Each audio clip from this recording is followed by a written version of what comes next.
currently in a restaurant. The interesting thing is I'm not sure what I'm gonna get to eat because they don't speak no English, so they only told me that the only item on the menu is bai tong or something like this, some Vietnamese stuff, and I thought it's gonna be noodle soup because that's normally what they get, but she's preparing some bread or something, so maybe this Vietnamese sandwich. So yeah, whatever I'm getting, it's their only thing on the menu, so it's quite a specialty. So I'm sure it's gonna be good. It's a good thing that I eat everything, so this is a safe experiment. So I got a sandwich and it looks like freaking phenomenal. Wow. So I found here some street farmers that have a wild honey that we're gonna try right now. I don't think I've had this one before. This is a real thing.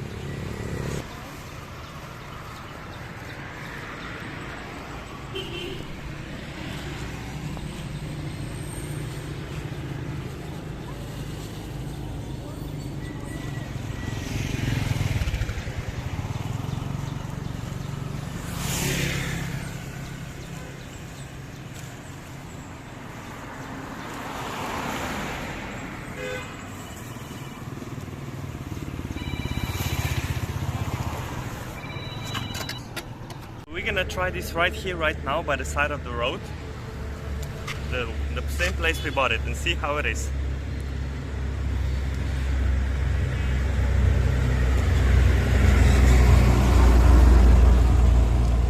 Yeah. That is phenomenal. Wow. I don't know if you can see me because of this overly loud things on the tree, but I just stopped here at to hitchhike again at this shop, and they happen to have a marker right here, so I didn't have to ask anyone because there's nobody here. So they had a big marker, and I found this carpet. So this is the first time in my life that I'm hitchhiking with a sign, because it said this is way more effective. So we'll see how this goes. First time in my life after 200 times hitchhiking. And every time I do this, every time there's somebody comes, eventually when I stand long enough, somebody comes to out of their house to me to say, again with the best intentions, to say me, no, you're staying in the wrong spot, bus is that way or something like this. And then I try to explain to them that that I want to get there for free because bus you have to pay.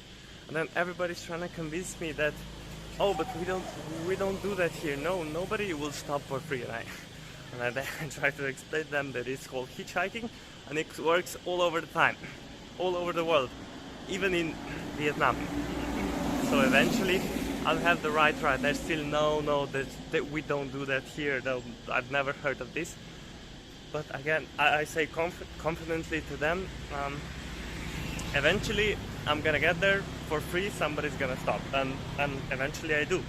So it also feels good when you prove everyone wrong. So these all little victories are very good emotional boosters. Because yeah, even though it's difficult and sometimes you really wait for a long time, but eventually it always works. It's even a good life analogy when everybody said you can do it, you won't do it, we don't do that here, it's impossible. And I've been told that in Greece, in Costa Rica, in Vietnam, in Indonesia, in Philippines, everywhere, almost everywhere people tell me that it's impossible, but eventually I always do it. So when everybody tells you you can't and then you still do it, yeah, don't let anyone tell you you can't and you won't do something, and then do it. So some weirdo just came to me from the other direction there, and I didn't even stop him, of course. So he just drove to me and then really tried to convince me to get in his car. He didn't speak English, just go, no money, go. And I was trying to explain to him, where are you going? And he, no, go, no money, where? And pointed to my sign, which was turned down, so he didn't see where am I going, and he just wanted and then showing something, and I was where are you going? And he no, that was just a weird situation, and then he drove away in the opposite direction from where we came. So something like this can happen, so definitely don't feel obliged, don't feel you have to go to somebody's car if you're hitchhiking. If something doesn't feel right, just don't do it, because it's not safe. So hitchhiking is in general very safe, but always trust your gut feeling. So if something is weird, if it's not right, doesn't matter, just say no. Not definitely not getting into your car. So yeah, as long as you feel everything is okay, your gut feeling, it's amazing. It has been developing for as long as humans are around, and it almost always tells you the right thing. So if something doesn't feel right, don't do it, it's not worth it. I think these people are trying to get me drunk because they invited me to their table, and now they're forcing me to drink a lot of beer, because this girl apparently, yeah, this father wants me to marry this girl again. Happens again. And they're all pretty heavily drunk already. They probably...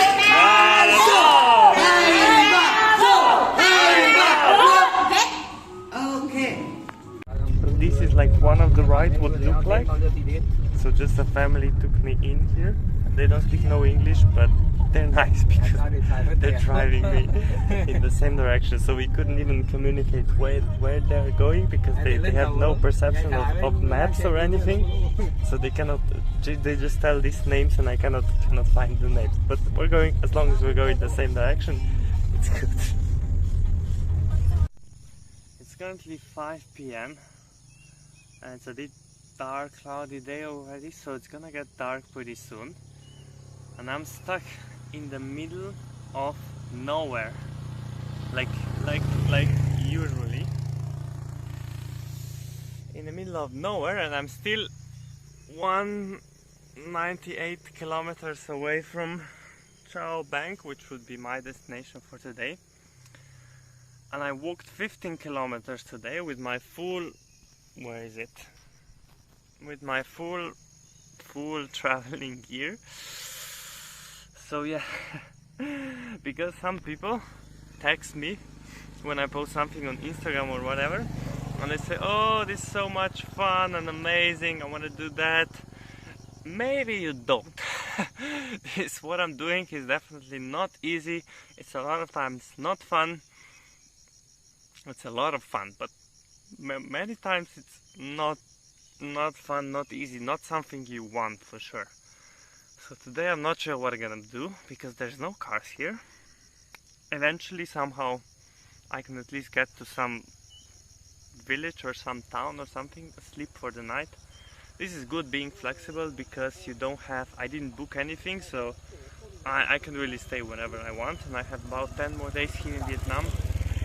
So I'm not in a kind of a in a struggle with timing or anything, so I don't have to reach any destination like on time, so it's good. So today I planned to go here. It doesn't look like I'm gonna make it, but that's okay. We can just kinda look at those, how huge they are. Those are the water buffaloes. These are not the biggest one. I've seen much bigger, but they get huge. So today it looks like I'm not gonna get to my planned destination. That's okay. I got one ride. It was decent, but I walked a lot. Yeah. It's not easy what I do, but it's fun. It's amazing and it's fun. Not easy. Not for everyone for sure. So I made it today finally to some place, so it's 9 o'clock, so I got to some city, weird town, and the only thing you can sleep here is these motels. It's old, not too clean, not even that cheap. Ouch, motels. Yeah, I'm super tired, so I walked 20 kilometers in the end. One of the toughest day I've had while traveling ever, probably. But that's okay. I made it. I'm in a bed, so I'm sleeping somewhere today. So that's good. Oh yeah.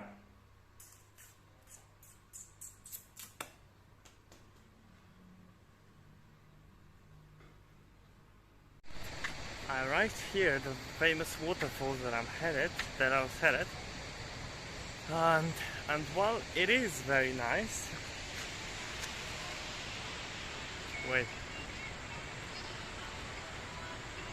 it is beautiful, but honestly, for all the struggle I had getting here, it's kind of not worth it. But it is beautiful. It is beautiful. And it's supposed to be better in the rainy season. Now it's a little water. So yeah, I'm sure in the rainy season it's phenomenal. And this water comes from China. That hill over there is China already. So this waterfall is a border. So we're right at the tip of the China again. And here in Vietnam, they say this waterfall is so nice because the water comes from China. I don't know why. Apparently they love Chinese. So I realized I foolishly bought the $40,000 ticket. I didn't know you can see it from here for free and it's better view. And I went like that. And I went all the way there. I could get it. So if you're gonna visit here, you know here's a free entrance. You don't have to pay anything. And if you go down there, long road, then you have to pay. But you can walk in here for free. And the road goes all the way down, really. Or you can just see it from here. Now you know, so you won't be as stupid as I am. These are my last few days in Southeast Asia. So I leave next week. Right now I'm on a bus, on a night bus. That's completely empty. There are only 2 people other than me. So this is very, very rare occurrence. But I suppose because this is the start of the trip, that yeah, I suppose it's gonna fill up along the way because it's a night bus and we stop multiple places. So in the end, I suppose there's gonna be many people.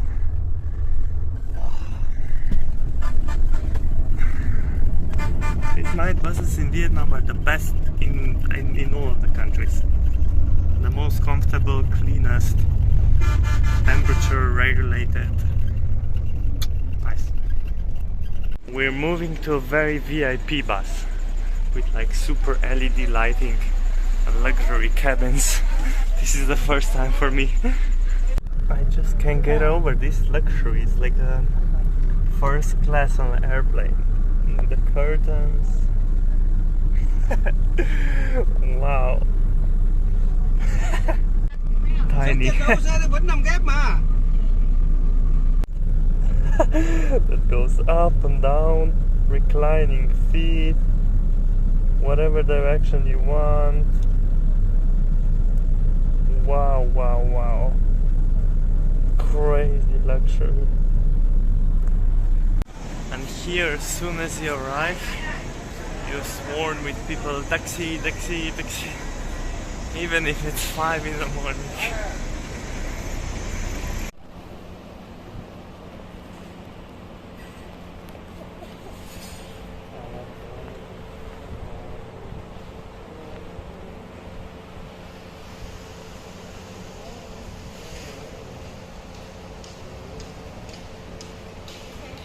Thank you. So I just heard that this dog came here yesterday because the two people from Hanoi went to visit here on the motorbikes and came with a dog and then asked if they can keep the dog for like a few hours to get around the Ninh Binh, and they did, of course.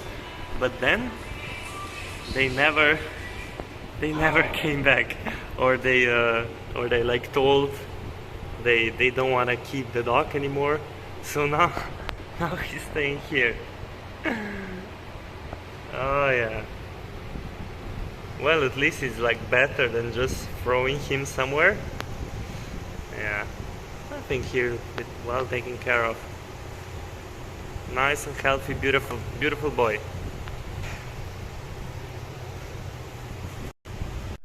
Hello and welcome to the top of Ninh Binh, famous visitor site in the North Vietnam, just below Hanoi. So I just made it to the top. They say it's 900 steps, but it's not too difficult. So I arrived here early in the morning for sunrise because I heard sunsets get packed, and it's super hot also, because sunset today will be like 38 degrees and now it's only like 28 at 5:30 in the morning. Still very hot. And also I was hoping to get here before the gate officers come, because then you have to pay the entrance, which is very expensive. But unfortunately they beat me to it, so probably they arrive here in the middle of the night just to make sure there's nobody that's going here for free. But still, I think it's still worth it. It's beautiful. And now it's not any people. I'll go there. It's the dragon. So I'm here at the very top with the dragon. You're supposed to kiss the dragon for good luck. But since there's not yet been rain in the past few days, I'm not sure it's like the cleanest thing to do. So I probably won't do that. I might give you like the respectful Asian greeting like this. It's okay too. Almost the same good luck, I suppose. This place is beautiful for sure.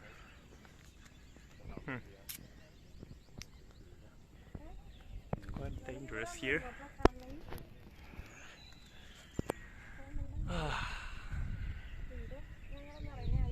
I probably go to another 2 more destinations this morning before it gets too hot, maybe like 1 or 2 more hours. And then nothing, you can't really do nothing during the day because it's 40 degrees in the shade. So yes, early morning, late evening, and even late evening not really. Early morning more so. Beautiful. And one thing that you probably don't know is that in these rivers right here, the King Kong movie was filmed. So when you remember him walking out and he's fighting the giant lizards and stuff, so that was here. That's pretty cool. And this place is really peaceful and beautiful. Now obviously it's very touristic. Fortunately not this time in the morning yet. But I imagine, I don't know how old this place is, but if it's like an ancient park and temple, then it used to be very nice. So like imagine the monks walking here in the morning up to the mountain, to the dragon, and pray and greet the sunrise, and then go back here and pray some more, I suppose. Peaceful, peaceful, peaceful life. And here I suppose are the fake bonsais. Some different type of tree probably, because I don't think those are real ones. Because the real bonsai is the Japanese culture of keeping the perfect tree, but in miniature.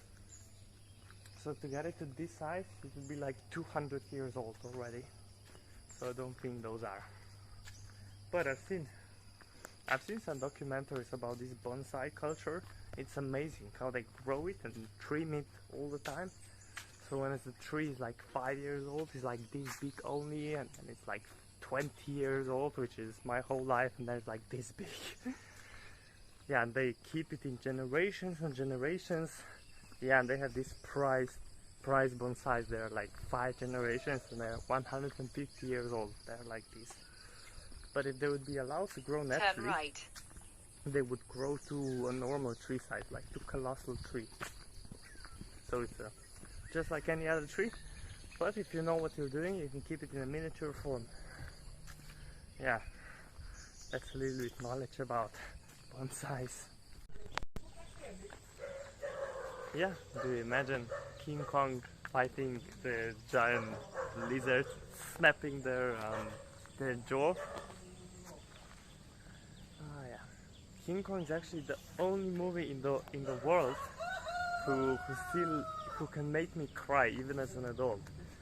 I've seen it a million times. As a little kid, it came out just around somewhere when I was born, and I watched it quite recently, a few weeks ago in the Philippines by coincidence. And yeah, I thought no way, but still as an adult it makes me cry. That's the only movie in the world. I just always very sad because I just always knew, even as a little kid, how long it was to enslave an animal in their world, bring it and for profits to the humans, especially the beasts. So yeah, enslave a beast when they were king in their world and bring it for profit and for money to people. That was just always disgusting to me. And yeah, when Kong dies, very sad. Nowadays it still happens. Southeast Asia quite a lot, animal tourism, which is kind of sad. Hopefully this will change in a few years. But yeah, the location here, it's beautiful. It's quite perfect for a movie like this.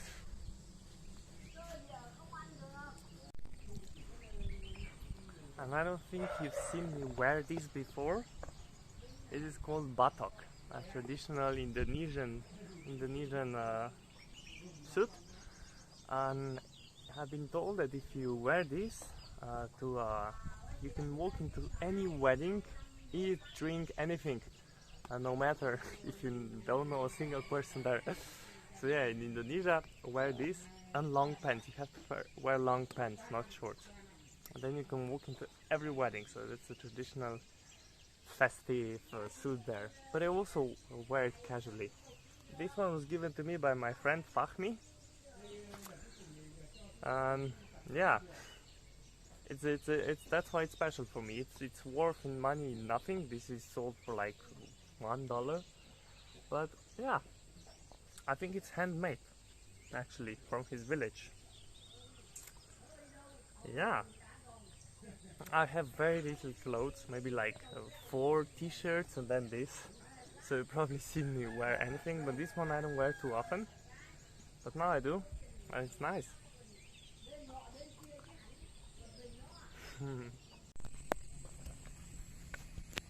So here I am in Ninh Binh for 2 more days. That's it. Then I go back to Hanoi and fly out of Southeast Asia. So these are my last few days. I hired a bike for today to go a little bit around here. I'm gonna head back probably now because it's getting hot. Oh yeah. I'll probably do a video of a recap or like the last 7 months. Yeah, a lot of things happened. This trip has been really wild. These past 7 months, all the countries in Southeast Asia. But new adventures await now. So I'm not sad about it or happy about it, just different. It's gonna be a change. That's a Vietnamese helmet, by the way. Yeah, it's like a hat. Safety is #1 priority always in Vietnam. So yeah, see you in the next one. It's gonna be a good one.